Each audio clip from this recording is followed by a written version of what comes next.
வாழ்க வையகம், வாழ்க வையகம், வாழ்க வளமுடன். இது கனடா ஸ்கை யோகா மன்றத்தின் வாராந்த சிறப்பு சிந்தனை உரை நிகழ்ச்சி.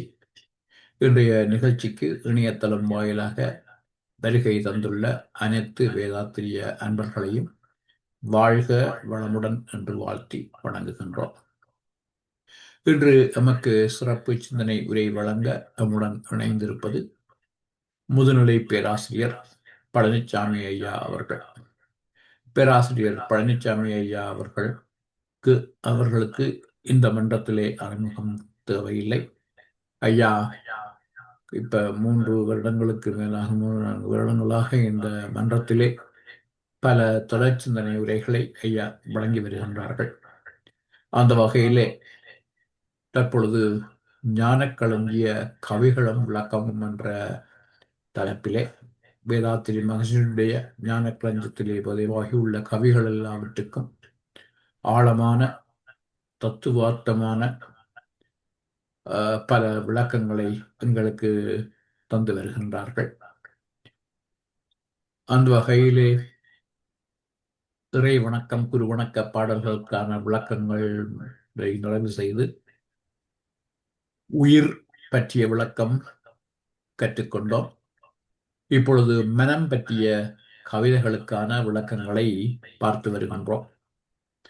அந்த வகையிலே இன்று பாகம் 19 மனம் பற்றிய மேலும் சில கவிகளுக்கான விளக்கங்களை ஐயா நமக்கு தரவிருக்கின்றார்கள். இன்றைய சிந்தனை உரையை ஆரம்பிக்குமாறு பேராசிரியர் பழனிசாமி ஐயா அவர்களை கனடா ஸ்கை யோகா மன்றத்தின் சார்பிலே பணிமன்புடன் வேண்டிக் கொள்கின்றோம். வாழ்க வளமுடன் ஐயா. வாழ்க வளமுடன் ஐயா. வாழ்க வளமுடன். வாழ்க வையகம், வாழ்க வையகம், வாழ்க வளமுடன். குரு வாழ்க, குருவே துணை. சிந்தனையை, உடல் நலத்தை சீர் அமைத்து உய்வித்த குருவே வாழ்க, வாழ்க வளமுடன், வாழ்க வளமுடன், வாழ்க வையகம். கனடா ஸ்கை யோகா அறக்கட்டளையை சிறப்பாக நடத்தி வருகின்ற ஆன்மீக அன்புள்ளங்கள், குறிப்பாக பேராசிரியர் முனைவர் சிவசங்கரம் ஐயா அவர்கள் மற்றும் இந்த நிகழ்ச்சியில் தொடர்ந்து கலந்து சிறப்பித்து வருகின்ற அன்பர்கள் அனைவருக்கும் அருட்தந்தை வேதாத்திரி மகர்ஷி அவர்கள் சார்பாக வாழ்க வளமுடன் என்ற வாழ்த்துக்களையும் எனது அன்பு கலந்த பணிவான வணக்கத்தையும் சமர்ப்பித்து ஞானக்களஞ்சியம் கவிதை தொகுப்பின் தொடர் சிந்தனையிலே இன்றைக்கு மனதை பற்றிய சில கவிகளுக்கு விளக்கத்தை பகிர்ந்து கொண்டிருக்கின்றன. மனதின் பல நிலைகள் ஐம்புலனால் உலகதனை தொடரும் போது உன் அறிவு நிலை புத்தி புறமணமும் ஈதே. ஐம்புலனை கடந்து முன் உணர்ந்தவற்றை அறிய அது சித்தம் நடுமணம் ஈதாகும். ஐம்புலனை அறிந்தவற்றை கடந்து நுண் அணுவானால் அகங்காரம் அடிமனம் காண். ஐம்புலனை அறிந்தவற்றை அணுவை தாண்டி ஆதிவெளி நீயானால் அறிவே தெய்வம். மனதின் பல படித்தளங்கள். மனம் என்ற இயக்கம் எங்கே பிறந்தது? மனம் என்பதனுடைய இலக்கணம் என்ன என்று சில அடிப்படை விஷயங்களை நாம் பார்க்கின்ற போது cognition, discrimination and enjoyment, இந்த 3 பண்புகளே மனதுக்கு அடிப்படை. உணர்தல், பிரித்து அறிதல், துய்த்தல், இந்த 3ம் மனதுக்கு அடிப்படை. இது எங்கே பிறந்தது என்றால் உடல், உயிர், ஜீவகாந்தம், கருமையம், மூளை, உள்ளம், மனம், புலன்கள் 8 இணைப்பியக்கம் ஜீவன். கடல், நிலம், ஆகாயம் 3இல் வாழ்வீர்களுக்கு கணக்கெடுத்த 8இல் 1 இயங்கவில்லை என்றால் விடல் வேண்டும் ஜீவன் என்ற பெயரை அதற்கு என்று ஒரு கவியில சொல்வார். இப்ப கடல், நிலம், ஆகாயம் 3இலும் வாழக்கூடிய உயிரினங்கள். மிச்ச 2 பௌதம் உயிர் வாழ்வதற்கு முடியாது. ஒன்று விண், அடுத்தது நெருப்பு. இந்த 2இல் ஜீவன்கள் வாழ முடியாது. எனவே கடல், நிலம், ஆகாயம், காற்று, நீர், மண், இந்த 3 பௌதிகங்களின் மீதுதான்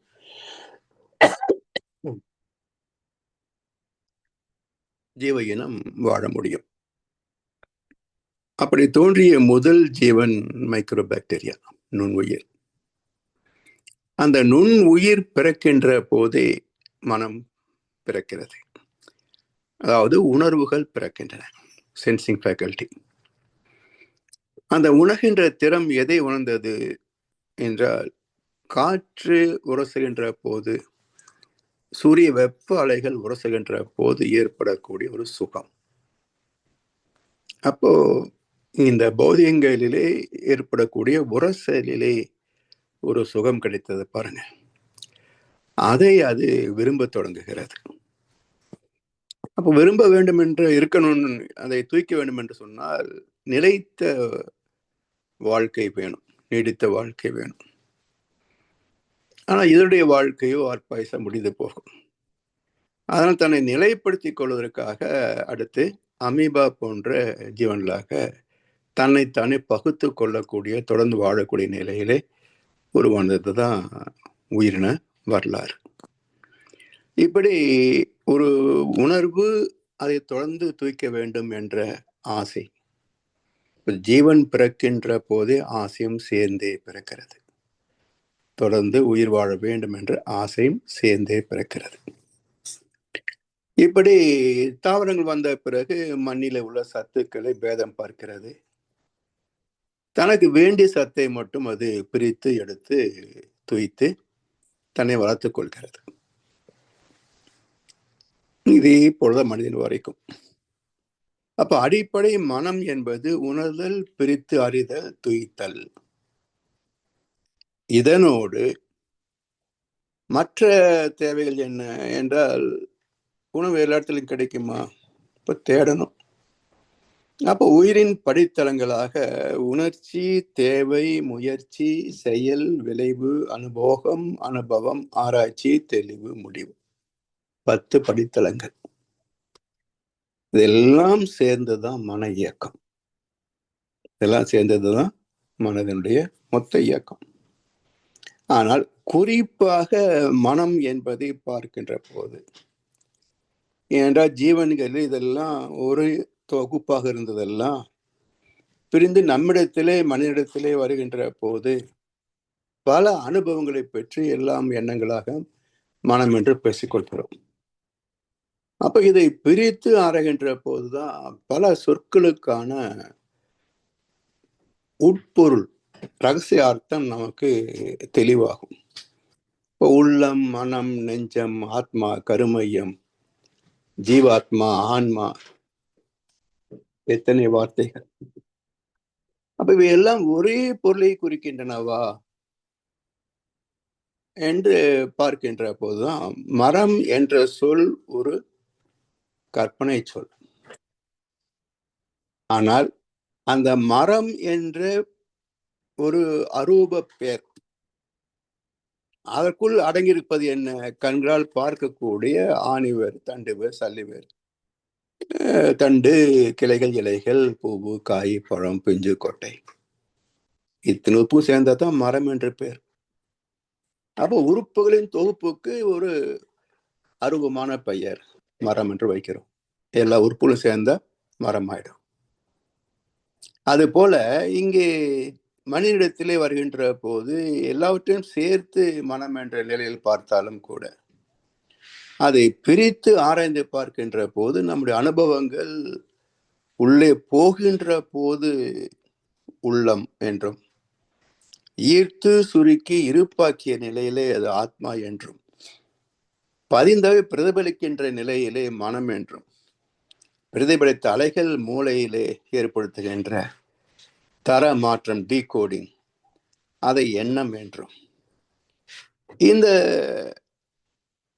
குறிப்பிட்ட அந்த செயல்பாடுகளோ அனுபவங்களோ புலன்களிலே மோதி மூளையும் அதை செய்யலாம் என்று கட்டளையிட்டு விட்டால் செய்யக்கூடிய செயல்களாகவோ மீண்டும் அவை இன்ப துன்ப அனுபவங்களாகவோ இப்படி தொடர்ந்து ஒரு வட்டம், முடிவில்லாத ஒரு சுழற்சி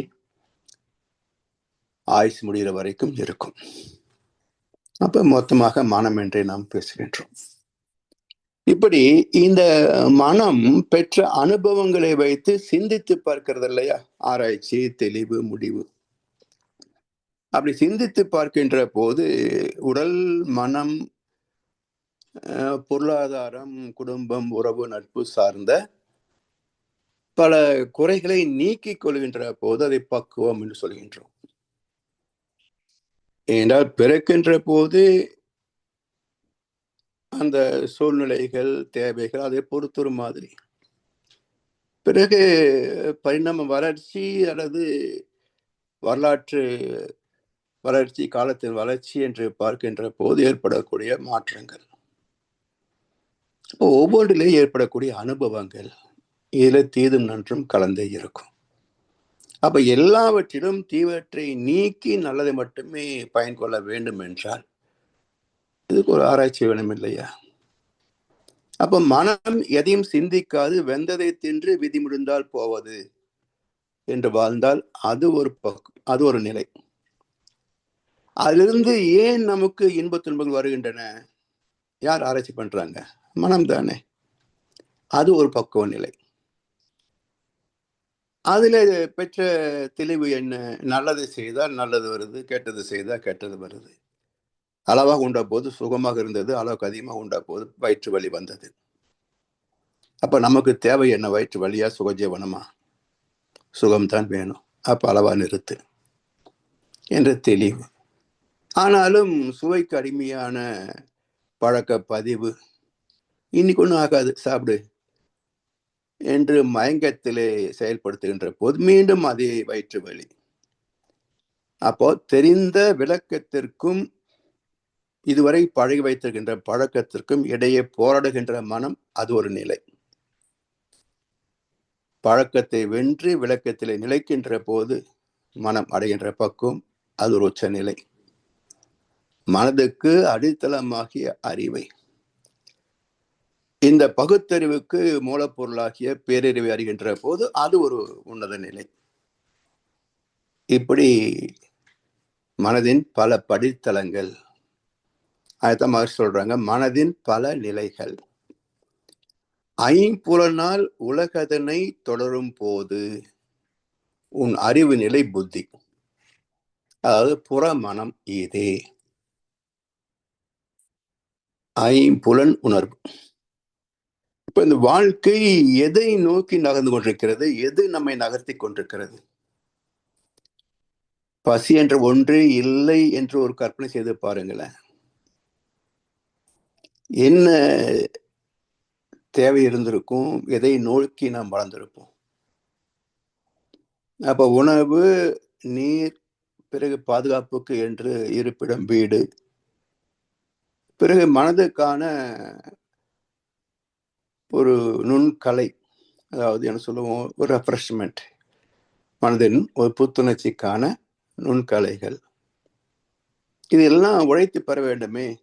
அதுக்கான உழைப்பு, இயற்கை வளங்களை வாழ்க்கை வசதிகளாக மாற்றுகின்ற திறம். இப்படி எண்ணம் அல்லது மனம் என்ற ஆராய்ச்சி நிலையை கொண்டு நமது வாழ்க்கையை சுகப்படுத்திக் கொள்வதற்காக, வசதிப்படுத்திக் கொள்வதற்காக தொடர்ந்து ஒரு மாற்றங்கள் நிகழ்ந்து கொண்டே இருக்கின்றன. ஒவ்வொரு நாளும் புதிய புதிய பொருட்கள் சந்தையில் அறிமுகமாகிக் கொண்டே இருக்கின்றன. அப்ப எல்லாம் எதை நோக்குகிறது? இந்த உடலுக்கும் உடல் கருவிகளுக்குமான துணை கருவிகளை நாம் கண்டெடுத்த அத்தனை விஞ்ஞான கருவிகளும் இல்லையா? இந்த உடம்புக்கு தேவையில்லாத ஒன்றை யாராவது யோசிக்க முடியுமா? உற்பத்தி செய்வார்களா? செய்தால்தான் விற்பனை ஆகுமா? இல்லையா? அப்போ உலகில் உள்ள அத்தனை கருவிகளும் இந்த உடலுக்கு பராமரிப்பு, பாதுகாப்பு என்ற இரண்டுக்கு அடிப்படையானவையே தவிர, இதை தவிர்த்து எந்த பொருளையும் உற்பத்தி செய்ய வேண்டும் என்று நமக்கு சிந்தனையும் போகாது, உற்பத்தி செய்யவும் மாட்டோம், செய்தாலும் விற்பனை ஆகாது. அதனால் ஐம்புலன்களே வாழ்க்கை, ஐம்புலன் சுகங்களே வாழ்க்கை. இப்படி வாழ்கின்ற மக்கள் கிட்டத்தட்ட 5 அறிவு விலங்குகளைப் போல் வாழ்கின்ற மக்கள் அதிகபட்சம் அவங்க தான் உலகத்துல. மெஜாரிட்டின்னு பார்த்தீங்கன்னா இது போன்ற புலன் வயப்பட்ட வாழ்க்கை வாழ்பவர்களே மிக அதிகம். அதுக்கு மேல சிந்திக்க வேண்டிய தேவை அவர்களுக்கு இருப்பதில்லை. நம்முடைய எண்ணம் சொல் செயலால் மற்றவர் துன்பப்படுகிறார்களே என்ற ஒரு ஆதங்கம் இல்லாத மனிதத்துல வெறும் ஐம்புலன் வாழ்க்கை மட்டும்தான் இருக்கும். மற்றவங்களுக்கு தேவை என்றெல்லாம் யோசிக்க மாட்டாங்க. எனக்கு வேணும், எனக்கு இது இருக்கு, எனக்கு எவ்வளவு வேணும் என்று தன்னை மட்டுமே மையப்படுத்திக் கொள்கின்ற போது அது ஐம்புலன் வாழ்க்கை. அதனால் ஐம்புலனால் உலகதனை தொடரும் போது, தொடர்பு கொள்ளும் போது, இப்போ பொதுவாக மனதின் இயல்பு என்ன? உடலை விட்டு வெளியே தான் ஓடும். ஏன்? உணவு முதல் அனைத்து தேவைகளும் வெளியே தான் இருக்கு இல்லையா? உணவு முதல் இந்த உடலுக்கு தேவையான அனைத்து உறவும் பொருளும் வெளியேதான் இருக்கு. அதனால் இயல்பில் மனம் என்பது ஐம்புலன் சார்ந்தே வெளியிலே ஓடிக்கொண்டே இருக்கும். அந்த ஓடுகின்ற மனதை நிறுத்து, சித்த விருத்தி நிரோத்தியாக அது தடை செய். அதுதான் பதஞ்சலி அஷ்டாங்க யோகத்துல மனதுக்கான 4 பயிற்சிகளிலே முதல் நிலை என்ன? பிரத்யாகாரா, வெளியே ஓடுகின்ற மனசை நிறுத்து. எனவே வெளியே ஓடுகின்ற மனம் என்பது புலன் சார்ந்த வாழ்க்கைக்கான அனைத்து வசதிகளும் உறவும் நட்பும் வெளியிலே இருப்பதனால் அது வெளியே ஓடி ஓடியே பழகியிருக்கும், ஓடித்தான் வாழ்க்கை நடத்தவும் முடியும். இப்படி இருக்கின்ற நிலை என்ன சொல்வோம்? புத்தி, புறமனம். அதனால்தான் கவிஞர் கண்ணதாசன் அழகாக ஒரு பாட்டு சொல்வார், புத்தி உள்ள மனிதர்களெல்லாம் வெற்றி காண்பதில்லை, வெற்றி பெற்ற மனிதர்களெல்லாம் புத்திசாலி இல்லை. இப்ப புலன் அறிவு அல்லது உலக அறிவு மட்டுமே இருப்பவன் அவன் வெற்றி பெற்று விடுகிறானா? புத்தி உள்ள மனிதர்களெல்லாம் வெற்றி காண்பதில்லை, வெற்றி பெற்ற மனிதர்களெல்லாம் புத்திசாலி இல்லை. அந்த அறிவு அவனுக்கு இல்லாம கூட வந்துடும். அப்போ ஐம்புலன் அறிவிலேயே கூட ஒன்றை எப்படி செய்வது என்ற தரம் பிரித்து நல்லதை மட்டுமே செய்யக்கூடிய பக்குவத்தை பெற்றவர்களை கொஞ்சம் உயர்வாக பார்க்கிறார், அது இல்லாதவர்களை கீழே பார்க்கிறோம். அப்ப இதற்கான காரணம் என்ன? ஏன் அறிவு உள்ளவன் கீழே இருக்கின்றான், அறிவற்றவன் மேலே இருக்கிறான்? படித்த ஐஏஎஸ் ஐபிஎஸ் அதிகாரிகள், படிக்காத முட்டாள் மந்திரி, அவனிடத்திலே கூனி குறுகி அவன் சொல்வதை செய்து அவனுடைய மனசாட்சிக்கே புறம்பாகவும் ஏன் செய்கிறாங்க? அப்போ கற்ற கல்விக்கும் அந்த கல்வியினுடைய மதிப்புக்கும் என்ன அடையாளம்? இப்ப இவனை விட படிக்காத அந்த மந்திரி அறிவாளியா? நான் சொல்றது நீ கேட்கணுன்றத விதி எங்க இருக்குங்க? அரசியல் மந்திரி எல்லாம் ஒரு சஜஸ்டிவ் செக்ஷன் தான். அதிகாரிகள் அவருடைய பணியை செய்யவில்லை என்றால் அவர்களை தட்டி கேட்பதற்கான அதிகாரம் மட்டும்தான் மந்திரிக்கு உண்டே தவிர இதைச்சி அதைச்சி என்று அதிகாரிகளை மேய்ப்பதற்கு அரசியல்வாதிக்கு தகுதியும் கிடையாது, உரிமையும் கிடையாது, சட்டமும் கிடையாது. இதெல்லாம் பழக்க பதிவு. எனவே உண்மையான சாசனத்தின் படி பார்த்தீங்கன்னா செய்யலைன்னா ஜஸ்ட் சூப்பர்வைசர் வேலை தான் மந்திரிக்கே தவிர டிக்டேட்டிவ் ஒர்க்லாம் கிடையாது. ஒன்றும் அவ்வளோ அறிவாளி கிடையாது. அதிகாரி தான் அதுக்கென்று கல்வி கற்றவர், தேர்ச்சி பெற்றவர். எனவே ஐம்புலனால் உலகத்தினை தொடர்பு கொள்ளும் போது உன் அறிவு நிலை புத்தி புறமனம், புலன்பயத்தில் மட்டுமே செயல்படக்கூடிய புறமனம், ஐம்புலனை கடந்து முன் உணர்ந்தவற்றை, இந்த 5 புலன்களையும் கடந்து முன் உணர்ந்தவற்றை அறிய அது சித்தம். இப்போ முதல் ஸ்டெப்பு ஐம்புலன் வாழ்க்கை. இவை எல்லாமே அந்த செயலோடு வேற எங்கேயோ பறந்து போகுமா? இல்லை. மனம் வெளியில போய் பொருட்களோடு மக்களோட தொடர்பு கொண்டாலும் அத்தனையும் ஈர்த்து சுருக்கி இருப்பாக்குவதற்கு உள்ள ஒன்று இருக்கே, கர்மையா, ஆத்மா. அது எல்லா அனுபவங்களும் ஈர்த்து சுருக்கி தன்மையப்படுத்திக் கொள்ளும். இது யாருக்கு இல்லை? இது யாருக்கு இல்லை? எல்லா ஜீவன்களுக்கும் எல்லா மனிதர்களுக்கும் அனுபவங்கள் உண்டு. ஆனால் யார் அனுபவங்களை பயன் கொள்கிறார்களோ அவரிடத்திலே அறிவாட்சி தரம் உயர்கிறது. அனுபவம் எல்லாருக்கும் இருக்கும். ஆனா அதை பயன் கொள்ளுவதற்கு எப்படி சிந்தித்து பார்க்கணும். செய்தது என்ன, விளைந்தது என்ன? அப்ப அனுபவங்களை மூளை கொண்டு சிந்திக்கின்ற போது, சிந்தனை திறம் மூளைக்கு தானே. அப்ப ஆராய்ச்சி, தெளிவு, முடிவு என்பது மூளை. அதிலே கூட குறிப்பாக மேல் மூளை, லோப்ஸ் என்று சொல்லக்கூடிய மேல் மூளை, அதுதான் சிந்தனை, ஆராய்ச்சி, புரிதல், தெளிதல், திட்டமிடுதல், செயல்படுத்துதல், நினைவாற்றல் எல்லாம் அந்த மூளையில தான். அதனால் இந்த கடந்த கால அனுபவங்கள் எல்லோருக்கும் உண்டு என்றாலும் யார் அதை பயன் கொள்கிறார்களோ அவர்களுக்கே மேன்மை நல்கும். இதை செய்தோம், இது நல்லது வந்தது, அப்போ இதை நிலைப்படுத்திக் கொள்வோம், பயிற்சியாக்கிக் கொள்வோம், மற்றவங்களுக்கும் சொல்லிக் கொடுப்போம், தவறாக பின்பற்றுவோம். இதை செய்தோம், துன்பம் வந்தது, இனிமேல் எச்சரிக்கையா இருக்கணும், அது செய்யக்கூடாது. அப்ப அனுபவத்தை ஆராய்ந்து பார்த்துதான் தெரியும். எனவே மூளையை கொண்டு சிந்தித்து பார்த்து புலன்களை பயன்படுத்துகின்ற போது இது புலன் அளவில் வாழ்ந்த வாழ்க்கையை விட சற்றே உயர்கிறது. சிந்தனையோடு செயல்படுகிறது, சீர்தூக்கி பார்த்து செயல்படுகிறது. அந்த நிலையில் அது சித்தம், நடுமனம். ஐம்புலனை அறிந்தவற்றை கடந்து நுண் அணுவானால் அகங்காரம், அடிமனம் கான். அகங்காரம் அதாவது காரணம் என்பது காந்தம். அப்ப அகங்காரணம், அது அகங்காரம் சுருங்கி போச்சு. அப்ப அகம் என்பது உள்ளே இருக்கிறது என்ன? உயிருக்குள்ள, உடம்புக்குள்ள இருக்கிறது என்ன? காந்தலைகள். அப்ப உடலுக்குள் உயிர், உயிருக்குள் காந்தலைகள். அதுதான் ஈர்த்து சுருக்கி இருப்பாக்கி வைக்கிறது. எனவே உடல் அளவில் செயல்படுகின்ற போது புத்தி, உயிரோடு, சிந்தனையோடு, அறிவோடு செயல்படுகின்ற, மூளையோடு செயல்படுகின்ற போது சித்தம், உள்ளே காந்தம் என்ற பதிவுகளோடு இணைகின்ற போது அது உன்னத நிலை.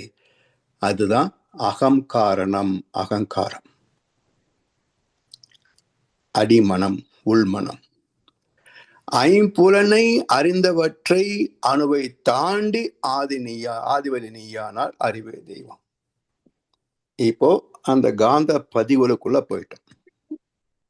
உடல் புலன் கடந்து உயிர் கடந்து காந்தத்துக்கு வந்துட்டோம். காந்த உடல், அந்த காந்த உடலிலே இதெல்லாம் பதிவுகளாக இருக்கிறது என்று தெரிந்து கொள்கின்றோம். அப்போ ஜீவ ஆத்மா இதுதான். அதாவது வாழ்க்கை அனுபவங்கள் அங்கிருந்த காந்த கருமயத்தோடு கலப்புற்ற நிலையில genetic centre plus experiences equal to soul.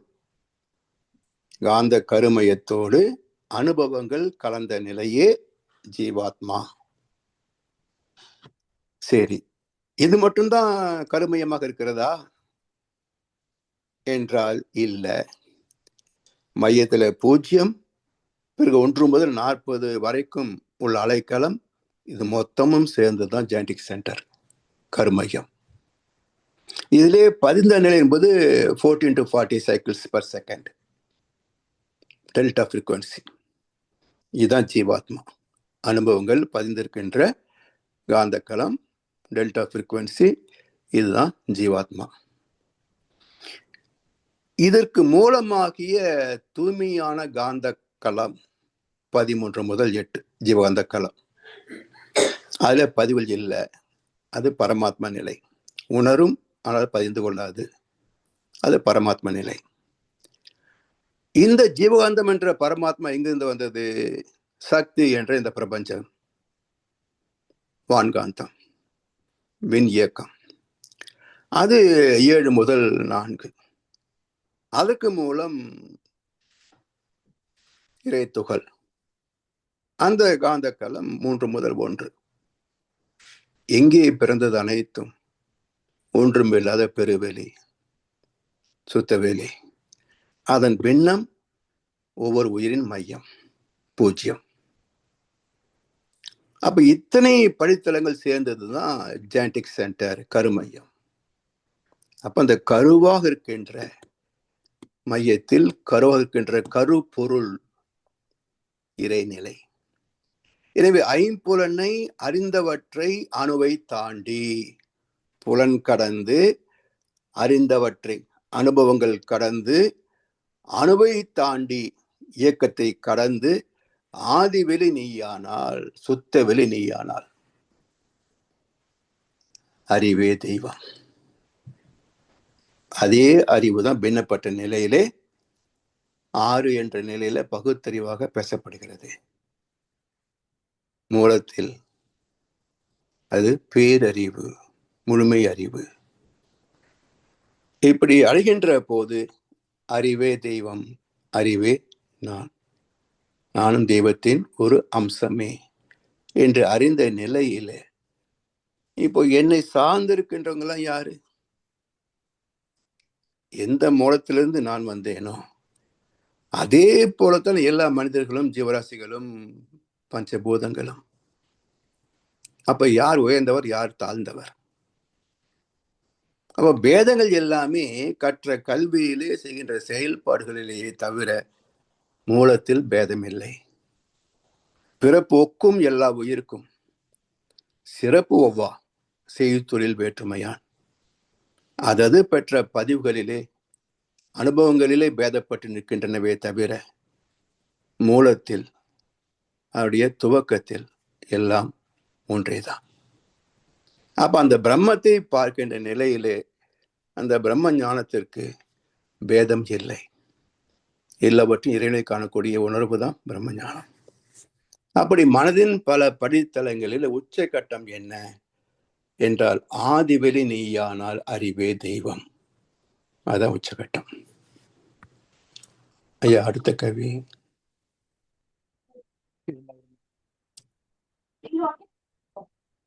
கடலும் அலையும் போல் அறிவும் மனமும். இப்போ கடல், அலை ரெண்டாக பேசுகிறோம். கடலை விட்டு நீங்குமா அலை? சாத்தியம் இல்லை. கடல் முழுவதும் அலை கழிகிறதா? இல்ல, நடுக்கடல் அமைதியா தானே இருக்குது. அப்ப அலை என்பது என்ன? இந்த நியூசிலாந்து பக்கம் பாத்தீங்கன்னா, இந்த அலைக்குள்ளேயே பயணிக்கக்கூடிய ஒரு இந்த போட் என்ன சொல்லுவாங்க, ஸ்குவிங்க, ஏதோ ஒரு வார்த்தை இருக்கு. அப்படி அதுக்குள்ளேயே பயணிக்கக்கூடிய விளையாட்டு போட்டியில இருக்க. அதை பார்க்கிற போது அந்த அலை எவ்வளவு பெருசு வருதோ அதுக்குள்ள மனிதர்களே இன்னும் இந்த பாதாள சாக்கடைக்குள்ள மனுஷன் வருவதாக சினிமாவில் காட்டுறானே, அது மாதிரி ஒரு விளையாட்டு இருக்கு. அப்ப எவ்வளவு பெருசா இருக்கு அலை. சரி, இப்ப அலை என்பது எப்படி தோன்றுகிறது? பூமி தன்னைத்தானே சுழன்று கொண்டிருக்கிறது. சூரியனுடைய ஆர்பிட் சுற்றுவட்ட பாதையில ஓடிக்கொண்டிருக்கிறது. சூரியனின் காந்த களம், இதுல பூமியை தவிர மற்ற கோள்களும் ஓடிக்கொண்டிருக்கின்றன. அதுல வரக்கூடிய தாக்கம், பிறகு இந்த சூரிய குடும்பத்தை கடந்து மற்ற சூரிய குடும்பங்கள் இருக்கின்றன, அவற்றுடைய அலை தாக்கம். ஸோ இந்த பிரபஞ்சம் முழுவதுமே கிளாஸ், ரிஃப்ளெக்ஷன், ரிஃப்ராக்ஷன், பெனிட்ரேஷன், இன்டராக்ஷன், மோதுதல், சிதறுதல், ஊடுருவுதல், பிரதிபலித்தல், இரண்டிடையே ஊடாடுதல். இந்த இன்டராக்ஷன் இல்லாத இடமே கிடையாது. இன்டராக்ஷன் இல்லாத இடமே கிடையாது. அப்போ ஒன்றோடு ஒன்று மோதி, சிதறி, ஊடுருவி இப்படி ஒரு அலை இயக்கத்தை, வேகத்தை நிகழ்த்தி கொண்டே இருப்பதனால இந்த பூமி சுழல்கின்ற போது வெளிப்புற அலைகளின் தாக்கத்தினால் ஒரு பெரிய அழுத்தம் ஏற்படுகிறது. ஒரு பிரஷர், பிரஷர், டிப்ரெஷன். டிப்ரெஷன் தாழ்வு மண்டலம், காற்று அழுத்த தாழ்வு மண்டலம். அப்படின்னா இருக்க வேண்டிய காற்று அழுத்தத்தை விட குறைவாக இருக்கிறது. அப்போ ஒரு இடத்துல குறைந்து போனா அந்த இடத்துல வேக்கம் இருக்க முடியுமா? அப்ப என்ன ஆகுது? எங்க அழுத்தம் அதிகமாக இருக்கிறதோ அங்கிருந்து இதை நிரப்பும், அதை நிரப்பும். அப்ப அங்கிருந்து வரக்கூடிய காற்று இந்த தாழ்வு மண்டலத்தை நோக்கி வேகமாக நகர்கின்ற போது இங்க ஏற்படக்கூடிய ஒரு தாக்கம். அப்ப என்ன ஆகுது? இந்த சுழகின்ற பூமியை வெளியிலிருந்து ஒரு அழுத்தம் ஏற்படுத்துகின்ற போது பூமி முழுவதும் தான் அழுத்தப்படுகிறது. ஆனா மண்ணு உள்ள போகாது இல்லையா? மழை உள்ள போகாது இல்ல. அப்போ அந்த அழுத்தத்துக்கு பிதுங்குகின்ற தன்மை தண்ணிக்குத்தானே உண்டு.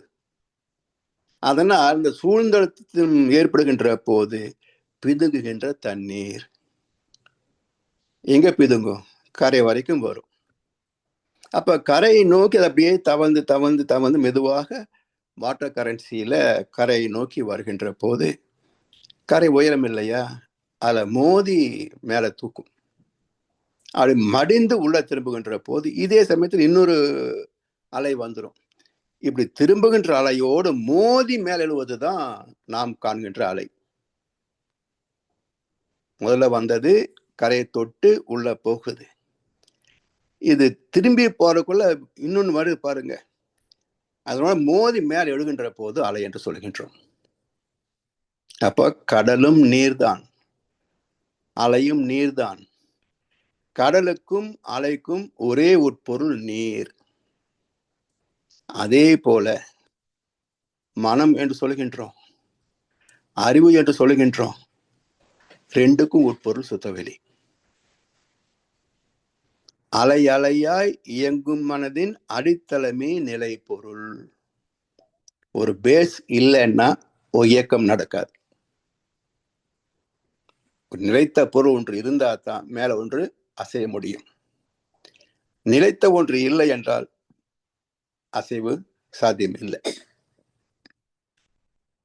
அதனால அலை அலையாய் இயங்கும் மனதின் அடித்தளமே நிலை பொருள். அது தெய்வம். கடல் போன்று அலை போன்றதே மனம். மனசு அலைந்து கொண்டே இருக்கும். அந்த அலை என்ற வேகத்திற்கு சக்தி கொடுக்கணும் இல்லையா? இருப்பு தான் சக்தி கொடுக்கும். இருப்பு, அது இருப்பது. இருப்பு சுத்தவெளி.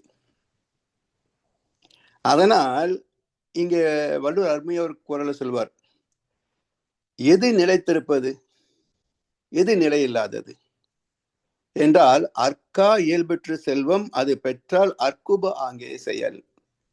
அப்ப அற்கா என்றால் அழிந்து போகக்கூடியது, நிலை இல்லாதது என்ற அர்த்தம். அற்கு என்றால் நிலைத்தது, நிரந்தரமானதுன்னு அர்த்தம். அதனால்தான் பிறப்பதற்கு, வாழ்வதற்கு, இருப்பதற்கு, தருவதற்கு, பெறுவதற்கு, இருப்பது அற்கு, பிறப்பது அற்கு, வாழ்வது அற்கு, தருவது அற்கு, பெறுவது அற்கு. அற்கு சுத்தவெளி. அற்கு என்ற சொல் நிலைத்த ஒன்று, சுத்தவெளி, இறைநிலைன்னு அர்த்தம். அப்போ மொழி வழக்கிலேயே எல்லா இயக்கங்களும் இறைவனே, அவனின்றி வேறு இல்லை. நான் அசைந்தால் அசையும் அகிலம் எல்லாமே. அறிவாய் மனிதா, ஆணவம் பெரிதா? எத்தனை காம்பினேஷன் போட முடியும் தெரியுமா? நீ என்னவோ உன்னுடைய அறிவுக்கு சிலவற்றை வச்சு பெர்முடேஷன் காம்பினேஷன் போட்டுட்டு என்னை விட அறிவாளிகள் நினைக்கிறையே, கூட்டும் இசையும் கூட்டின் முறையும் காட்டும் என்னிடம் கதை சொல்ல வந்தாயோ. எவ்வளவு சேர்ந்தா என்னவா மாறும்? அவனுடைய தன்மை என்ன? எல்லாவற்றையும் கணிக்கின்ற அறிவு நான். எங்கிட்டே வேலை கட்டுறியாப்பா? உன் ஆணவம் பெரிதா? எனவே ஆதியினும் பிரம்மம் அறிவு, அது கடல் போல் ஒன்று. அதிலிருந்து எழும் அலைகள் மனம் எண்ணங்கள். வேதமுடன் அலைகளது விரிந்த போதும் பிரியாது கடலை விட்டு. கடல் ஒன்றேனும் வாதமிடும் பல கோடி அலைகள் ஓடும். வழுவாது உள் நிறைந்து நின்று முடிவில் தன்னுள் நீதமுடன் ஐக்கியங்குள் தன்மை போல நிலையெல்லாம் மனம் அறிவில் ஒடுங்கி போகும். கடலும் அலையும் போலவே அறிவும் மனமும். ஆதியினும் பிரம்மம் அறிவு. இந்த இடத்துல பல வார்த்தைகளுக்கு ஒரே பொருளாக குறித்து விட்டோம். ஆதி, சக்தி, பரம்பொருள், பிரம்மம், சிவம் எல்லாத்துக்கும் ஒரே அர்த்தமாக புரிந்து கொண்டோம். ஆனால் மகர்ஷி அவர்களும் பல இடங்களிலே அதே நம்முடைய கான்செப்ட் படியே வார்த்தைகளை பயன்படுத்தியிருக்கின்றார். ஆனாலும் ஒவ்வொரு வார்த்தைக்கும் உட்பொருள், அவருடைய சரியான டிரான்ஸ்லேஷன், அவருடைய கருத்து என்று பார்க்கிற போது இறைவனுக்கு தந்த பல பெயர்களிலே ஒவ்வொன்றுக்கும் ஒரு தனித்த சிறப்பான அர்த்தம் உண்டு, விளக்கம் உண்டு. அப்படி பிரம்மம் என்ற சொல் அது சுத்தவெளி அல்ல. பிறப்புக்கு மூலம் பிரம்மம். பிறப்பு எங்கே நிகழ்கிறது? இந்த பிரம்மலோகத்தில், இந்த விண்வெளியில், இந்த பிரபஞ்சத்தில், இந்த உலகத்தில். அப்போ பிரம்மம் என்பது விண் என்ற நிலை. விண் என்ற நிலை. ஏற்கனவே விண்ணுக்கு விநாயகன் வச்சிருக்கிறோம். அப்ப அதையே தான் சைவத்துக்கும் வைணவத்துக்கும் ஒரு யுத்தம் நடந்துட்டு இருந்தது. அப்ப ரெண்டு பேரும் சமாதானம் பண்ணி வைக்கணும். அதுக்கு ஹரிஹர சுதன் ஐயப்பனை கொண்டு வந்தாங்க. விநாயக தத்துவம் மீது ஐயப்பன் தத்துவம், பிரம்ம தத்துவம் அதுவே தான். அப்போ காலப்போக்கிலே மனித வரலாற்றிலே எத்தனையோ சூழ்நிலைகள், எத்தனையோ அனுபவங்கள், அங்கங்க சில வார்த்தைகள், சில கதாபாத்திரங்கள் தேவைப்பட்டன. நம்முடைய ஞானிகள் அதெல்லாம் பயன் கொண்டு நமக்கு அந்தந்த காலத்துக்கு ஒரு தீர்வை சொல்லி மனித குலத்தை நல்ல முறையிலே நடத்துவதற்கு துணை செய்தார்கள். அவ்வளவுதான். இப்ப எல்லாத்தையும் தூக்கி இங்க போட்டுக்கிட்டே எல்லாம் ஒண்ணுதானே பாத்தீங்கன்னா குழப்பம் தான் மிச்சமாகும். அப்ப அந்த குழப்பத்திலிருந்து வெளிவர வேண்டும் என்று சொன்னால் ஒவ்வொரு வார்த்தைக்கும் உட்பொருள் என்ன, எது எந்த பரிணாமத்தை குறிப்பிடுகிறது. அப்ப ஆதி சிவம் என்ற முழு முதற் பொருள், அதான் சுத்த வெளி. அந்த ஆதி எனும் சுத்த வெளி அது எழுச்சி பெற்ற நிலை சக்தி என்ற இறைத்துகள். அந்த இறைத்துகளும் சுத்தவெளி இணைந்த நிலை தானே விண்களே, இறைத்துகளின் தொகுப்பு நிலை தானே விண். அதைத்தான் விண் நாயகன் விநாயகன் என்றும், பிரம்மம் என்றது பிரிந்து கொண்டே விரிந்து கொண்டே போகக்கூடியது. பிரஹ் என்றால் எவர் லாஸ்டிங் அண்ட் எவர் இன்க்ரீசிங். இன்றைக்கு விஞ்ஞானம் சொல்லக்கூடிய கருத்து என்ன? The universe is ever lasting and ever increasing. இந்த பிரபஞ்சம் அழிவது இல்லை, விரிந்து கொண்டே போகிறது என்ற கருத்தை விஞ்ஞானமும் இன்றைக்கு சொல்லிவிட்டது. இதே கருத்தை அன்றைக்கு தத்துவ ஞானிகள் பிரம்மம் விரிந்து கொண்டே போகிறது என்று சொன்னாங்க. எனவே ஆதியினும் பிரம்மம் அறிவு. அதாவது ஆற்றல் இருந்தாலும் கூட அறிவு இல்லை என்றால் ஆற்றல் வீணாகும், விரயமாகும், ஆபத்தாகும். அறிவோடு சேர்ந்த ஆற்றல் தான் பயனாகும். இப்ப ஆற்றல் முதலா அறிவு முதலா என்று பார்த்தால், ஆற்றல் என்பது இயக்கம், அறிவு என்பது இருப்பாகவும் இயக்கமாகவும். அப்போ இருப்பு தான் இயக்கத்திற்கு மூலம். எனவே சுத்த வெளி என்ற ஆதி சிவம், அதனுடைய 6 பண்புகளிலே தலையாய பண்பு அறிவு, தத்புருஷ. அந்த அறிவை இந்த சுத்தவெளி எழுச்சி பெற்ற போது அந்த 6 பண்புகளில் ஒன்றாகிய அறிவு அந்த சுத்தவெளியின் எழுச்சியில இயக்க ஒழுங்கு என்ற விதியாக மாறுகிறது. அறிவு இல்லைன்னா விதி பிறந்திருக்காது. அப்ப சிவத்தின் 6 பண்புகளிலே தத்புருஷ அறிவே தெய்வம். அந்த விதி தலைமை தாங்கி இந்த இயக்கத்திற்குள் அதுவே ஊடுருவி அறிவே இயக்கமாகவும் வந்ததனால் அந்த இயக்கத்திற்குள் இயக்க ஒழுங்கு என்ற விதி கலந்திருக்கிறது. இயக்கத்தையும் விதியும் பிரிக்க முடியாது. இயக்கத்தையும் விதியையும் பிரிக்க முடியாது. அப்படி ஆதீனம் பிரம்மம் அறிவு அது கடல் போன்று. எப்படி நடுக்கடலிலே அது அமைதியாக இருக்கிறதோ அதே போல சுத்தவெளி இருப்பாக அமைதியாக எல்லையற்ற நிலையிலே இருக்கிறது. அதிலிருந்து எழும் அலைகள் மனம் எண்ணங்கள். அதுல இருந்து, அதாவது சுத்தவெளியில் இருந்து எழுகின்ற அலைகள் மனம் எண்ணங்கள். அந்த சுத்தவெளி என்ற ஒன்று பரிணாமத்துல பஞ்சபூதங்களாகி ஜீவன்களாகி நாம வந்துட்டோம். கடல் போல நமக்குள் இருக்கின்ற அந்த இருப்பாகிய அறிவு, அதிலிருந்து எழும் அலைகள் கருமையத்துல மையத்தில் பூஜ்யமாக சுத்தவெளியின் அறிவு. இது எந்த வகையில கலங்கப்படாத ஆற்றல் குறையாத ஒரு களம், ஒரு மிக நுண்ணிய புள்ளி. அதற்குள் இருக்கின்ற ஆற்றல் எவ்வளவு, எப்படி அணுவை வைத்து குண்டு என்று இந்த பூமியை அழிக்கக்கூடிய அளவுக்கு சக்தி நாம் பயன்கொள்கிறோமோ, அது போல நாம் உடலுக்குள் மிக மிக நுண் புள்ளியாக இருக்கின்ற அந்த சுத்த வெளியின் பின்னமாகிய அதே அறிவு பூஜ்யம். அதன் ஆற்றல் தான் 40 வரைக்கும் வெளியே வந்து இறைத்துகள் நிலை, விண்நிலை, காந்த நிலை, பதிவு நிலை என்ற வகையில நமக்குள் இருக்கிறது கருமையமாக. அப்போ அந்த மையத்தில் இருக்கின்ற சுத்த வெளியின் நுண் புள்ளி, அதிலிருந்து எழுகின்ற அலைகள் வர்ற வழியில 14-40 வரைக்கும் கேரக்டரைஸ் அனுபவங்கள் பகிர்ந்திருக்கின்றன. அதை எடுத்துக்கொண்டு வருகிறது. எப்படி காற்று எங்கிருந்து புறப்படுதுங்க தெரியாது. அது பயணிக்கின்ற வழியில ஒரு மல்லிப்பூ தோட்டம், அதை கடந்து வருகின்ற போது மல்லிப்பூ வாசனை இல்லையா?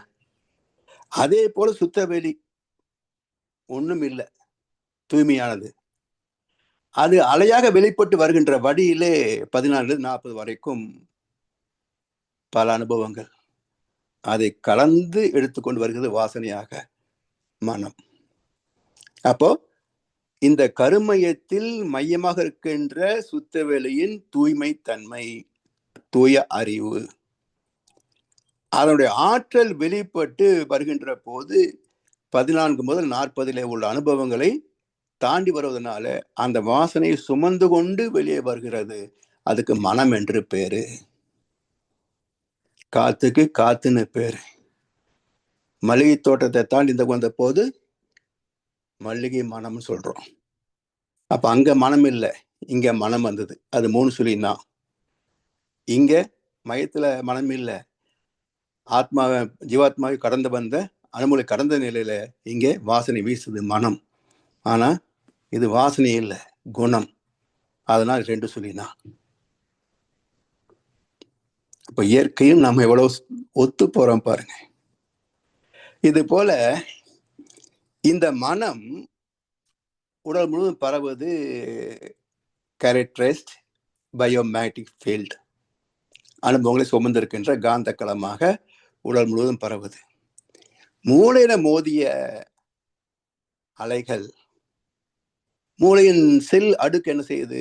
இவற்றை ரிகக்னைசிங், உணர்கிறது, என்ன இருக்குன்னு பார்க்குது, பிரிக்கிறது எண்ணங்களாக.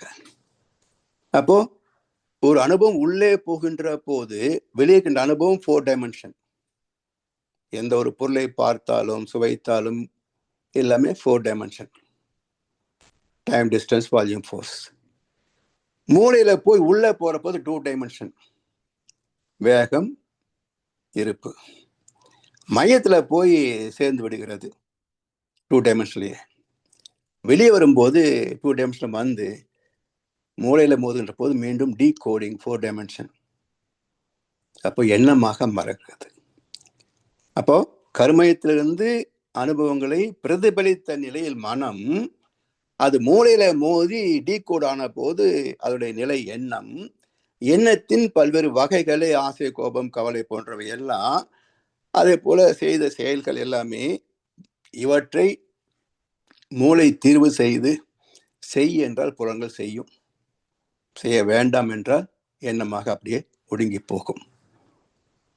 இப்படி அறிவிலிருந்து எழும் அலைகள், மனம், எண்ணங்கள் பேதமுடன் அலைகளது விரிந்த போதும், பேதங்களோடு அலைகள், இந்த ஜீவாந்த அலை கருமயத்திலிருந்து விரிந்த போதும் பிரியாது கடலை விட்டு அலைகள் ஒன்றும். அப்போ கடலிலே தோன்றிய அலை கரை வந்து மோதி எழுந்தாலும் மீண்டும் கரைக்குள்ளே போய்விடுகிறத தவிர கடலை விட்டு அலை நீங்க முடியுமா? முடியாது. அப்போ பேதமுடன் அலைகளது விரிந்த போதும், அதாவது இருப்பு என்ற கடலில் இருந்து இயக்கம் என்ற பேதத்தோடு அலை விரிந்த போதும் பிரியாது கடலை விட்டு ஒரு போதும். கடல் ஒன்றேனும் வாதமிடும் பல கோடி அலைகள் ஓடும், வழுவாது உள் நிறைந்து நின்று முடிவில் தன்னுள் நீதமுடன் ஐக்கியங்கொள் தன்மை போல. வாதமிடும் பல கோடி அலைகள் ஓடும்.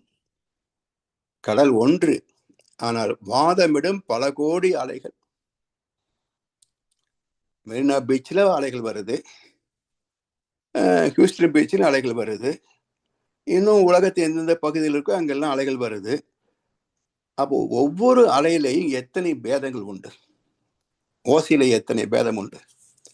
இப்படி வாதமிடும் பல கோடி அலைகள் ஓடும், வழுவாது உள் நிறைந்து நின்று, எல்லா அலைகள் தான், ஆனா உலகிற பொருள் ஒரே பொருள், தண்ணி தானே.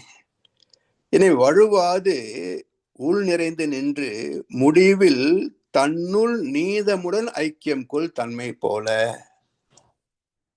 எத்தனையோ வகையான அலைகள்.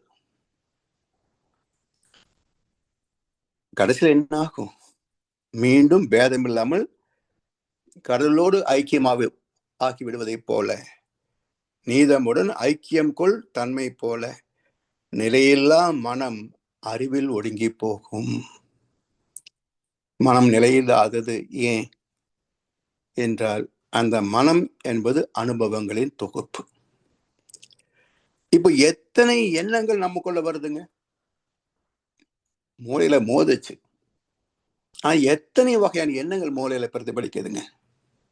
அஷ்டாவதானி, தசாவதானி, சோலாவதானி எல்லாம் மூளையுடைய செயல் திறமை தானே. அப்ப 1000 வாசல் எதயம், அதில் 1000 எண்ணங்கள் உதயம். யாரோ வருவார், யாரோ இருப்பார், வருவதும் போவதும் தெரியாது.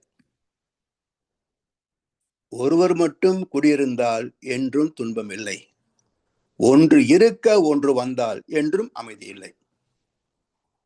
கண்ணாசன் கவிஞனா தத்துவ ஞானியா? ஒருவர் மட்டும், ஒரு எண்ணம் மட்டும் குடியிருந்தால் பிரச்சனை இல்லை, ஒன்று இருக்க ஒன்று வந்தால் அமைதி இல்லை. எதை கவனிக்கிறது? இதையா அதையா? அதனாலதான் ஒரே எண்ணத்தில் லயித்து விடுவது, ஒரே எண்ணத்தில் லயித்து விடுவது. இப்ப தவம் என்பது என்ன? மனதை கொன்று விடுவதா? மனம் இல்லையா தவத்துல? மனம் அழிந்து போகுமா? இல்ல. அப்போ மனதை அழிப்பது அல்ல, ஒரே எண்ணத்தில் மனதை நிலைப்படுத்துகிறோம். உயிர் மையங்களிலே மனதை நிலைப்படுத்துகிறோம். அப்ப தவம் என்பது மனதை கொல்வது அல்ல, மனதை ஒருமைப்படுத்துவது, நிலைப்படுத்துவது. மனசேதான். அப்ப ஒரே எண்ணத்தில் ஒரே மையத்தில் நிலைத்து நின்று பழகி தாரணா, அதை உயிர் மீது திருப்புகின்றபோது தியானம். தன்னை மறந்து விட்டால், அறிவிலே லயித்து விட்டால், எண்ணம் என்ற பிரதிபலிப்பு அற்றுவிட்டால், மனமே அறிவாக மாபதம் எய்திடும். மனம் அறிவாகிய மனிதனும் தெய்வமே.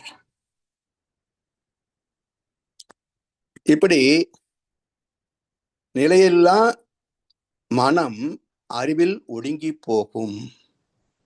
இப்ப ஒடுங்கிய பிறகு என்னதுங்க?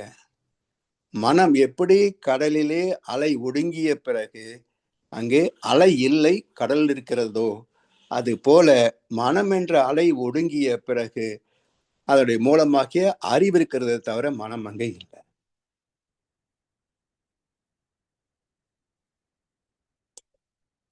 அற்புதமான கவி. இதனோடு இன்றைக்கு நம்ம சிந்தனை நிறைவு செய்வோம். வாய்ப்பளித்த சேமிடத்தான இருக்கும் நன்றி. வாழ்க வளமுடன், வாழ்க வையகம். வாழ்க வளமுடன் ஐயா. நன்றிகள். வாழ்க வளமுடன் ஐயா. சிறப்பையா. மனதை பற்றிய 2 கவிகள், சிறப்பான விளக்கங்கள் தந்திருக்கிறீர்கள். ஆழமான விளக்கங்கள். அன்பர்களுடைய கேள்வி பதில் பகுதிக்கு இப்போது செல்வோம்.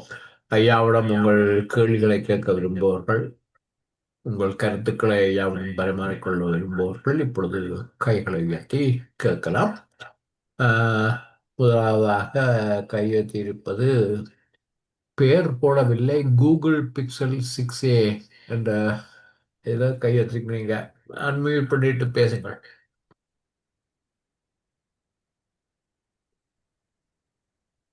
ஐயா அன்மியூட் பண்ணுங்கள். ஐயாவோ அம்மாவோ கையெழுத்திருப்பவர்கள் Google Pixel SA, sorry 6a.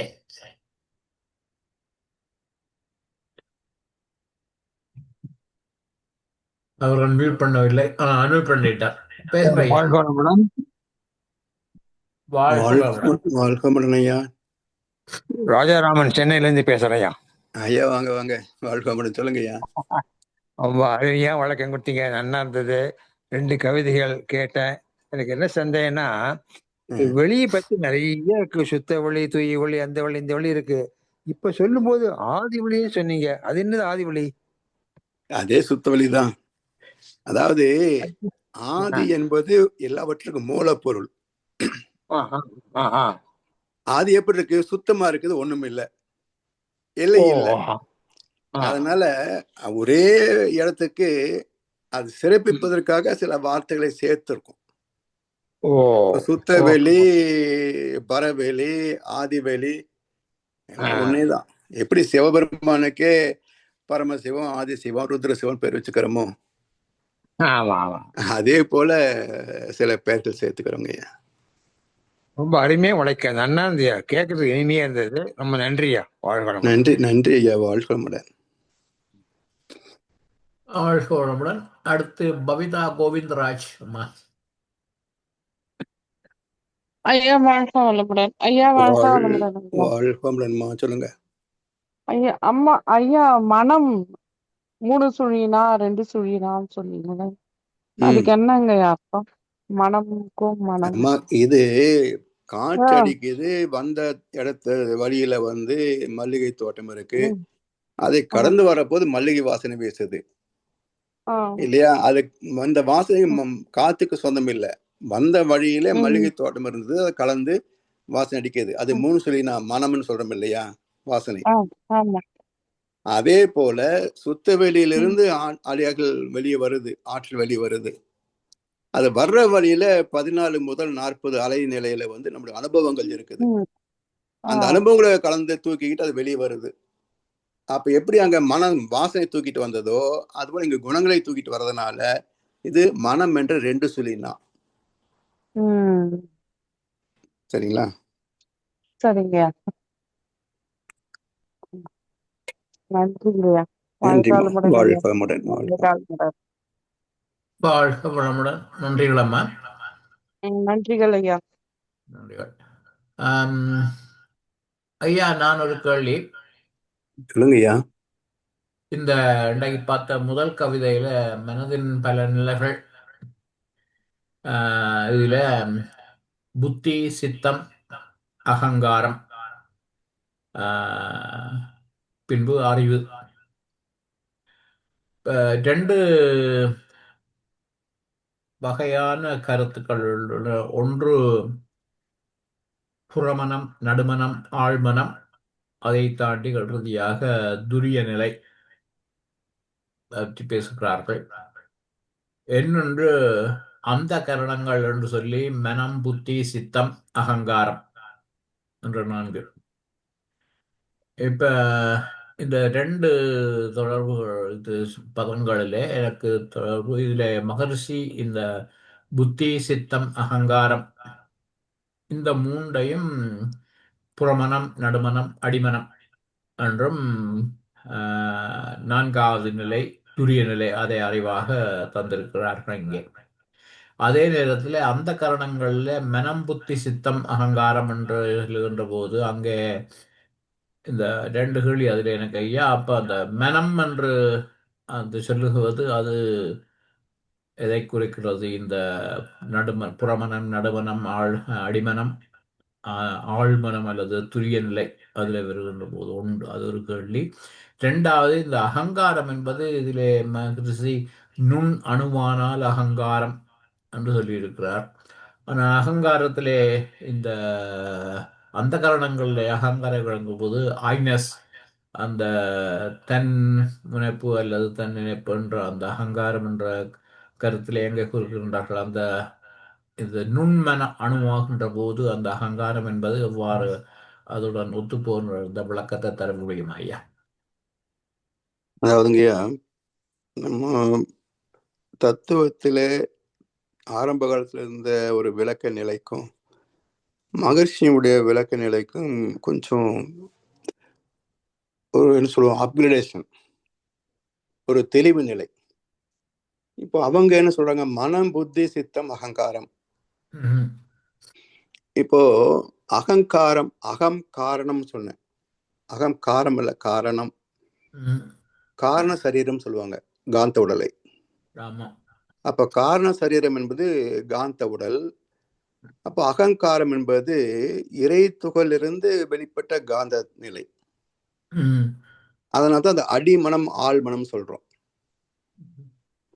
சரிங்களா? அடுத்த நிலை, அது காந்தத்திலிருந்து திணிவு பெற்ற நிலை வந்து உயிர், ஆஸ்ட்ரல் பாடி. அந்த உயிர் நிலையில சித்தம், அதாவது மூளையை கொண்டு சிந்தித்து செயல்படுகின்ற நிலை சித்தம். அதுக்கு அடுத்த நிலை பிசிக்கல் பாடி, புலன். அப்ப 5 புலன்கள் வழியாக செயல்படுகின்ற போது அது புத்தி. சரிங்களா? இப்ப மனம் என்பது இங்க எங்க வருதுங்க என்றால், அகங்காரத்துல மனம் கிடையாது. அது நுண்மை நிலை, அதாவது என்ன சொல்லுவோம், பதிவில் இல்லாத நிலை. அனுபவங்களை ஆராய்ந்து பார்க்கின்ற போதுதான் அது சித்தம் என்று சொல்கின்றோம், உயிரோடு கலந்த பதிவு. அப்ப மனம் என்பது இந்த ஜீவாத்மாவிலிருந்து வெளிப்பட்டு அவருடைய அனுபவங்களை ஆராய்ந்து பார்க்கின்ற நிலையில சித்தம். ஆராய்ந்து பார்க்காத நிலை புத்தி. ஆராய்ச்சி தேவைப்படாத நிலை அகங்காரம். அப்ப மூன்றுலயும் மனம் என்ற சொல் அடங்கியிருக்கும். எப்படி இயல்பூக்க விதி, இயற்கை விதி, செயல்வை விதி என்று சொன்னாலும் மூன்றும் தெய்வ நீதிக்குள் அடக்கம் என்று சொல்கிறோமோ, அதே போல புத்தி, சித்தம், அகங்காரம் இந்த மூன்றும் மனம் என்ற எல்லைக்குள் அடங்கி போகும்.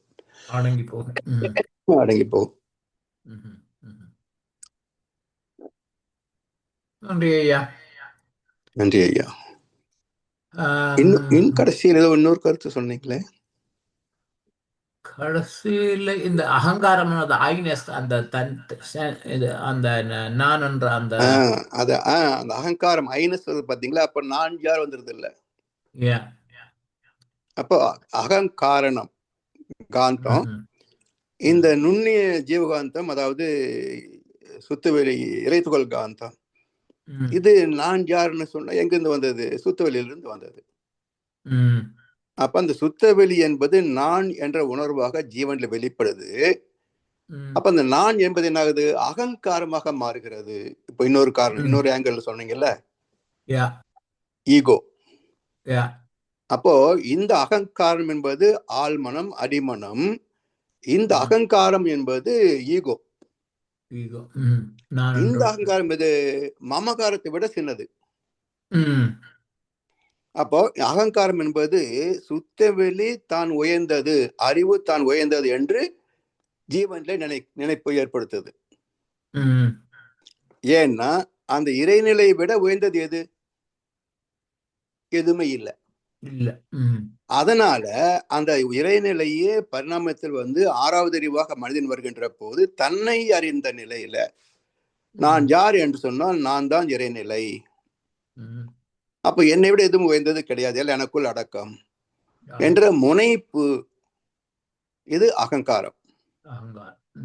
இந்த முனைப்பு நான் மட்டும்தான் பெருசு நினைக்கிற போது தன் முனைப்பாகிறது. இல்ல எல்லாரும் தான் நம்ம மாதிரி அப்படின்னா இந்த முனைப்பு அற்று போகிறது. தன் முனைப்பு அற்று போகிறது. முனைப்பு இருக்கும், தன் முனைப்பு அற்று போகும். அதனால அந்த அகங்காரம், அகங்காரணம் ரெண்டு வார்த்தையை பிரிக்கணும். ரெண்டு ஒரே மாதிரி பயன்படுத்திக்கிட்டோம். அதனால அகங்காரம்னா ஈகோ தான் சொல்லுவாங்க. எப்படி இங்க அடி ஆழ்மனமா போகுது அப்படின்ற கேள்வி நமக்கு சந்தேகம் வரும். சோ அந்த ஒரு வார்த்தை விடுபட்டு போச்சு. அகங்காரம் என்பது அகங்காரம் என்று ரெண்டு இடத்துல பயன்படுத்திக்கிட்டோம். நன்றி ஐயா. நன்றி ஐயா. கவிதாம்மா, நீங்கள் திருப்பி கையெழுத்துங்களா? இல்லை, ஜனார் ஐயா. ஐயா வாழ்க வளமுடன். நீங்க விளங்கப்படுத்தின இடம் சிறப்பு ஐயா. ஐயா கேட்ட கேள்விக்கு எனக்கு அடுத்த லைன்ல இப்ப சேம் தான், ஒரே விஷயம்தான். நான் அதை இன்னும் கொஞ்சம் கேட்கணும்டா, ஐம்புலன் அறிந்தவற்றை அணுவை தாண்டி என்ற ஒரு லைன் இருக்குது கடைசிக்கு முதல் ஆதிவழி நீயானால். அப்ப ஐம்புலன்களால வர அனுபவம் தானே ஐயா ஓரளவுக்கு அறிவுக்கு தூண்டுதலா இருக்குது. இல்லாட்டி அறிவு அனுபவங்கள்ல இருந்து அறிவு வித்தியாசமா, செப்பரேட்டா? இல்ல அதாவது இப்போ நீங்க உயிரின வரலாறு பாத்தீங்கன்னா நுண் உயிரில தொடங்கி மனிதன்ல முடிவு பெறுகின்றோம். அப்ப ஐந்தறி வரைக்கும் அது உடல் சார்ந்து பாதுகாப்பு, பராமரிப்பு, இனவருதி சார்ந்து செய்த செயல் எல்லாமே நம்முடைய ஓப்பனிங் பேலன்ஸா இருக்கு. மனித இனத்துக்கு அது முதல் இருப்பாக இருக்கு. அதை மையமா வைத்து கொண்டே நாம் ஆதி மனிதர்களாக வாழ்ந்த காலம் நீண்டது இல்லையா? ஆமா. அப்புறம் சிவிலைசேஷன் வர்ற போதுதான் இன்ப துன்பத்துக்கான காரண காரியங்களை கண்டுபிடிச்சு நம்ம செய்த கெட்டதுதான் துன்பத்துக்கு காரணம் என்று கண்டுபிடிச்சு இந்த விதியை நடத்துவது தெய்வ நீதி, தெய்வ நீதிக்கு காரணம் தெய்வம் என்றெல்லாம் ஞானிகளாக மாறி மனிதர்கள் அந்த உண்மையை கண்டெடுத்த பிறகு மக்களுக்கு போதனை செய்த வந்த போதுதான் தர்மம் என்று நமக்கு அறிமுகமாகுது இல்லையா? அதுக்கு முன்னாடி நமக்கு தெரியாது. அப்போ இந்த வரலாற்றில கடைசியா நம்ம வந்த பிறகு இப்போ நாம புலன்களையும் பயன்படுத்துகின்றோம், அனுபவங்களை ஆராய்ந்து பார்த்து நல்லது கெட்டதையும் தெரிஞ்சுக்கிறோம். இதெல்லாம் ஒடுங்கி நல்லதை மட்டுமே செய்யணுன்ற நிலையில, ஞானம் என்ற நிலையிலையும் மேன்மை பெறுகிறோம். அப்போ மனித உடல், மனித உயிர், மனிதனுடைய மனம், அறிவு என்பதெல்லாம் ஒன்றாக இருந்தாலும் மனிதனுக்கு மனிதன் பேதப்படுகிறது. அப்ப எடுத்தேன் கவுத்தேன் செய்யக்கூடிய மனிதர்கள் எல்லாம் புலன் வழி வாழ்க்கை இல்லைங்களா? சரி. ஆமா, ஆமா. கொஞ்சம் யோசிச்சு பார்த்து எது நல்லது கெட்டது யோசிச்சு செய்யற போது அவங்க துன்பத்தை தவிர்த்து கொள்றாங்க, மேன்மைகளை சந்திக்கிறாங்க. அது அடுத்த உயர்வு நிலை. இன்னும் உயர்ந்த நிலை என்ன என்றால், இன்னும் மனம் ஒடுங்கி போதும் அப்படின்ற ஒரு தற்சார்பு வாழ்க்கை அல்லது ஒரு சிந்தனை சிக்கனத்தோடு ஒரு வாழ்க்கை அமைகின்ற போது அது இன்னும் உயர்ந்த நிலை.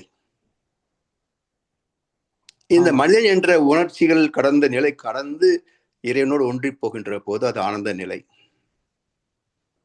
அதனால்தான் புத்தி, சித்தம், அகங்காரம், பிறகு அறிவே நானாக இருக்கிறோம், ஆதிதான் நாம இருக்கிறோம் அப்படின்ற உணர்வு. சரி ஐயா. நன்றி ஐயா. நன்றி. வாழ்க வளமுடன். ஐயா, இன்னொரு கேள்வி. சொல்லுங்கய்யா. இந்த கவிதை நல்ல சிந்தனைகளை தோற்றுவிக்கிறது. இந்த முதல் வரி, அன்பினால் உலகதனை தொடரும் போது உன் அறிவு நிலை புத்தி. இந்த ஒரு கற்பனை கேள்வி மாறி போல ஐயா, இந்த ஐம்புலன்களுமே இல்லை என்றால் நாம் என்ன செய்வோம்? ஜீவன் என்றே வந்திருக்க முடியாது. வந்திருக்க முடியாது. ஏன்னா ஜீவன் என்ற ஒரு வாழ்க்கைக்கு ஆதாரம் 8 அம்சங்கள்: உடல், உயிர், ஜீவகாந்தம், கருமையம், மூளை, உள்ளம், மனம், புலன்கள். 8 இணைப்பேக்கம் ஜீவன். இல்ல ஒன்று இல்லை என்றாலும் அவன் ஜடமாகி விடுகிறான்.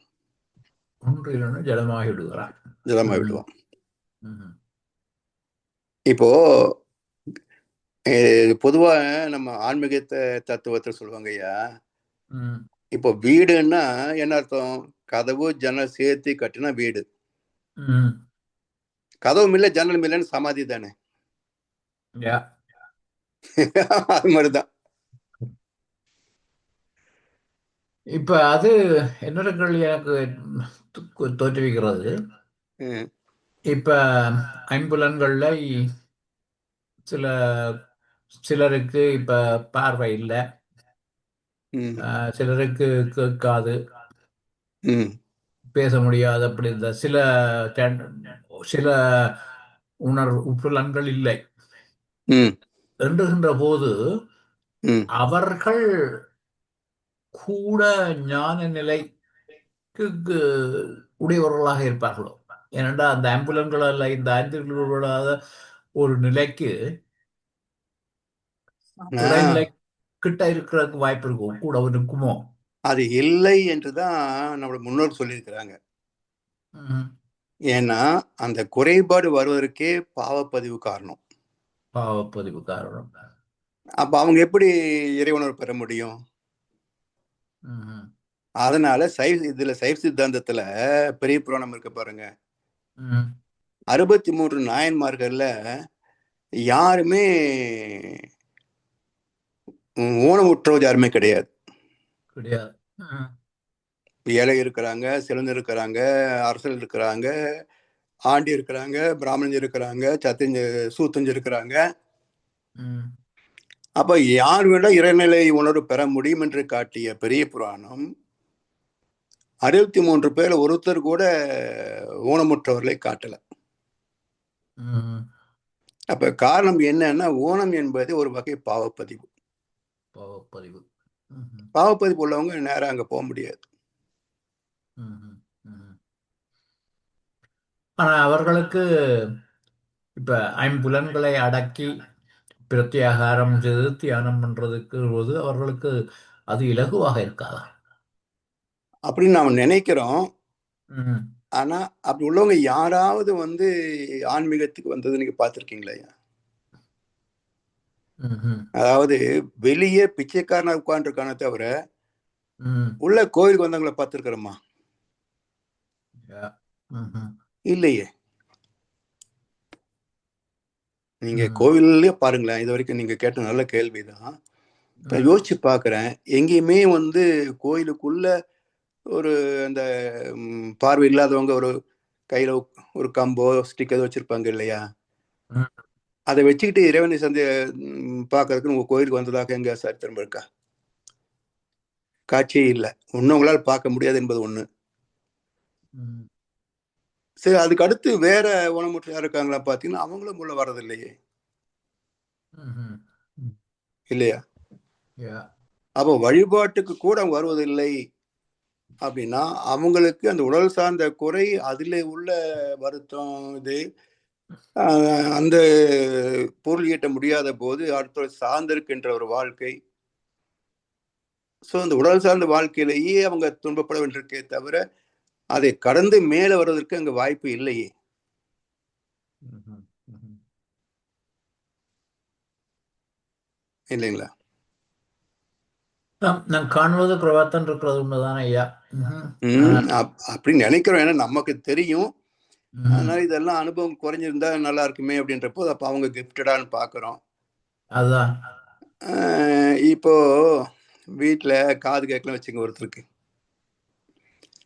அவருக்கு கிஃப்டட்னு நினைக்கிறோம். ஏன்னா எந்த சத்தமும் வராதுன்னு ஆமா. வராதுன்னு.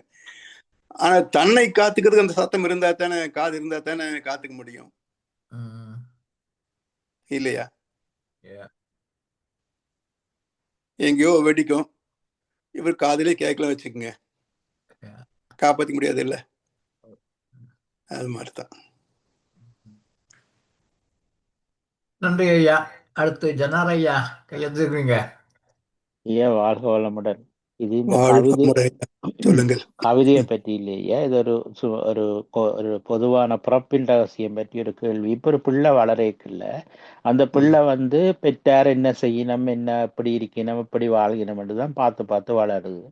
அப்படி பார்க்கல பெற்றார் வந்து நேர்மையானவர்களாகவும் பக்திமான்களாகவும் சரியான காரணங்களை செய்தும் சரியான வழியில அந்த பிள்ளைகளை வளர்த்து கொண்டு வருகினோம்.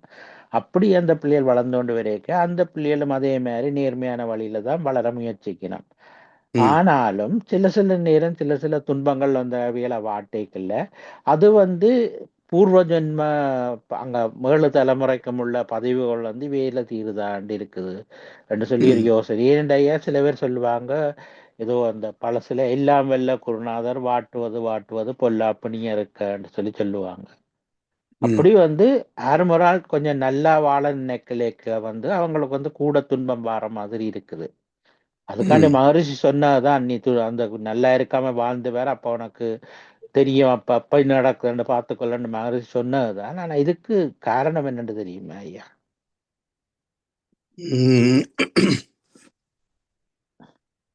அது பேரண்ட்ஸுக்கு முந்தின பதிவுகள் தான் வந்து சில வேளை இல்ல. இப்போ மகான்களே, ரமணரு, ராமகிருஷ்ண பரமஹம்சரு, நம்ம மகரிஷி எல்லாருமே கடைசியில நோய்வாய்ப்பட்டு தானே போனாங்க.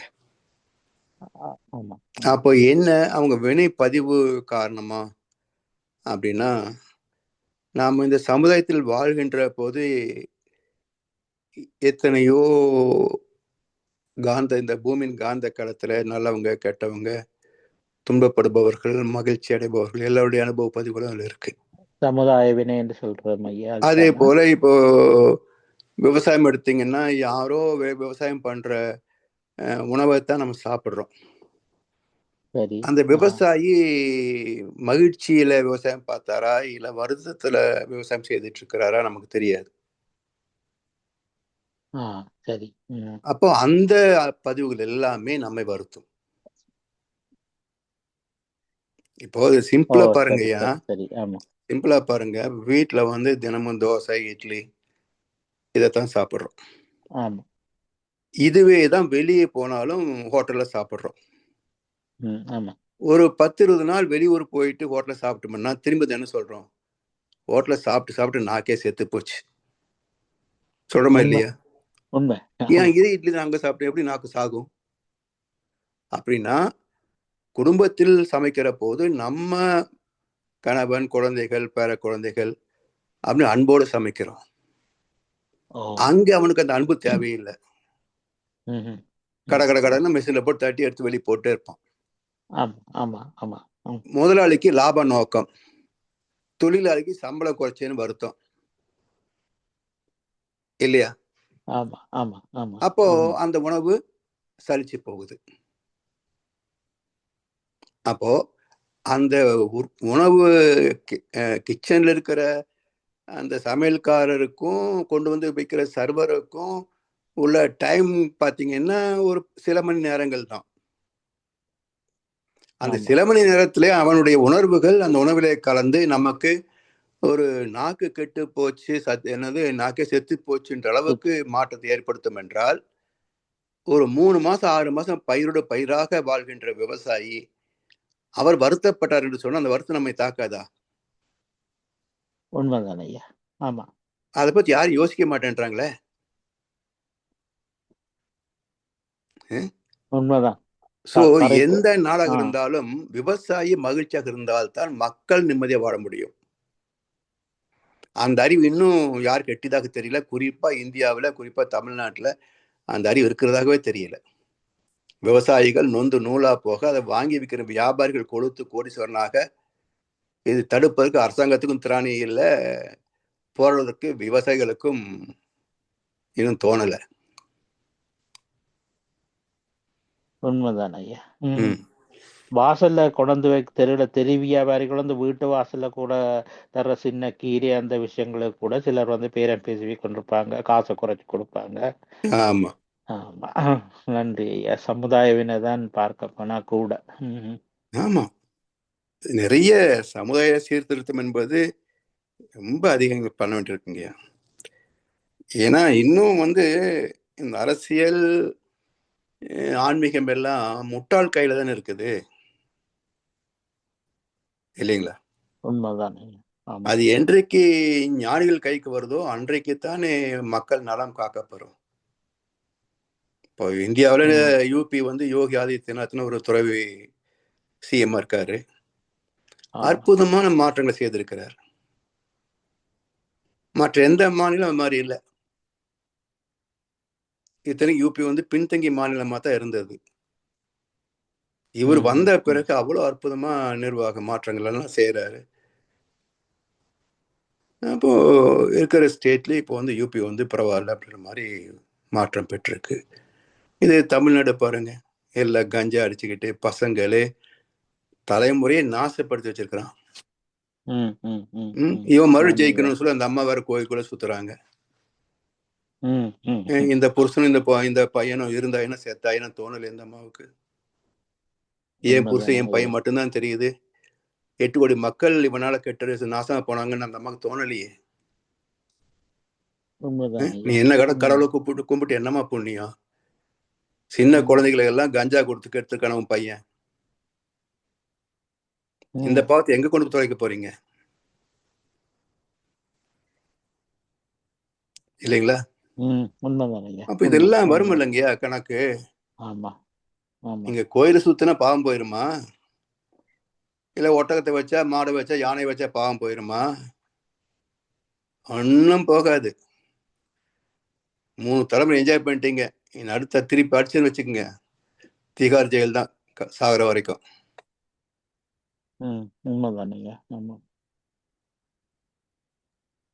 சமுதாய மாற்றம் வேணும் நிறைய. ஆமா, அதனால நம்ம தனி மனிதன் கிடையாதுங்க ஐயா.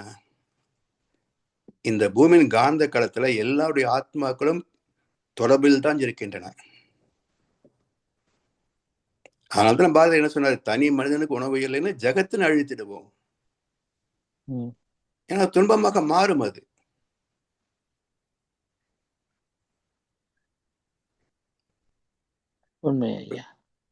அப்ப எல்லாரும் நிறைவா இருக்கணும்னு சொன்னா தனி மனிதனுக்கும் அறிவு வேணும் இல்லையா? இப்ப நிறையாதவனை வச்சுக்கிட்டு எவ்வளவு கோடிதான் கொடுத்தாலும் நம்ம சும்மாட்டுறான்னு சொல்லுங்க. இப்ப இவனுங்கெல்லாம் ஒவ்வொருத்துக்கிட்டையும் லட்சக்கணக்கான கோடிகள் இருக்குங்க ஐயா. இவ்வளவு என்ன பண்ண போறாங்க? இனியாவது திருவிழா மக்கள் நல்லா செய்யலாம் இல்ல, செய்ய மாட்டாங்க.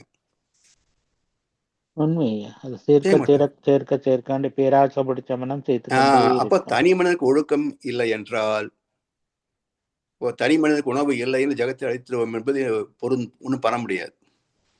அப்போ உலகமும் தனி மனிதனை அக்கறை எடுத்துக்கணும், தனி மனிதன் உலகத்தோடு சார்ந்திருப்பதை புரிஞ்சு அக்கறை எடுத்துக்கணும். நம்மால் இந்த உலகத்துக்கு என்ன செய்யறோம் அப்படின்னு தனி மனிதன் நினைக்கணும். இந்த தனி மனிதன் ஏன் இப்படி இருக்கிறான் என்று உலகம் கவனிக்கணும். ஸோ இந்த ரெண்டுமே மியூச்சுவலி எக்ஸ்க்ளூசிவ், ஒன்று பிரிக்க முடியாது. அந்த அறிவு வர்ற வரைக்கும் பிரச்சனைகள் தவிர்க்க முடியாது. நன்றி ஐயா, வாழ்க வளமுடன். நன்றி ஐயா, வாழ்க வளமுடன். வாழ்க வளமுடன். நன்றிகள் ஐயா. நன்றிகள் ஐயா, வாழ்க வளமுடன். வாழ்க வளமுடன். வேறு கேள்விகள் இல்லையா? எனவே நாங்கள் நிறைவு செய்து கொள்வோம். அனைவருக்கும் நன்றிகள். இதுவரை நேரமும் மனதை பற்றிய இந்த 2 சிறப்பான கவிதைகளுக்கு ஆழமான தெளிவான விளக்கங்களை எமக்கு வழங்கிய முதுநிலை பேராசிரியர் பழனிசாமி ஐயா அவர்களுக்கு கனடா ஸ்கையோகா மன்றத்தின் சார்பிலே நமது மனமார்ந்த நன்றிகளை தெரிவிப்பதோடு ஐயாவை எல்லோரும் உணர்ந்து வாழ்த்துவோம். பேராசிரியர் பழனிசாமி ஐயா அவரது உடல் நலம், மனவளம், பொருள் வளம், அவரின் அன்பு குடும்பம், அவரது வேதாத்திரிய தொண்டு